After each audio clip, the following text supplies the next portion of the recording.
evaluate the following fraction: 7 and 2/3 minus 4 and 4/5. So here we have a fraction with mixed numbers and we have to do a subtraction. So write down the question. First step will be to do 7 minus 4, and then you add this one and subtract this one. So we just sort of change the order of it. We've treated this as 7 plus this and 4 plus this.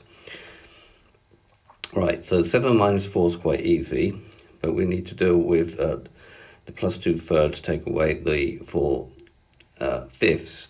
Problem is we need a common denominator, so we'll have to look for the LCM of 3 and 5, which is 15.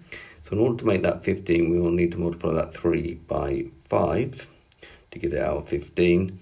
And here we will need to multiply that also by 5 to get 10. Doing the other one, we need to multiply this 5 by 3. We're going to get 15. And to do the numerator here, 4 by 3, we get 12. Now the problem comes because we've now got to do 10, take away 12, which is actually minus 2. So how do we get round that? Well, one way to do it is to borrow 1 here from the whole number. Okay, if we borrow 1 from the whole number as a fraction, that will be 15 out of 15.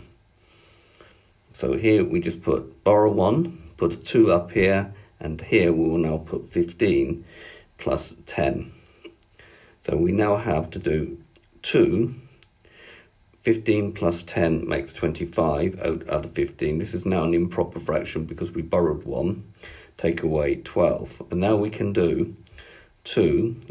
And if we can now actually subtract the two fractions, because we've got 25 minus 12, which is 13 over 15. And we write the final answer as a mixed number. We write the final answer as 2 and 13/15. Okay, so this has been a video to show you how to subtract two fractions where you actually have to borrow 1 from the whole number. I hope you've understood, and I thank you very much for watching.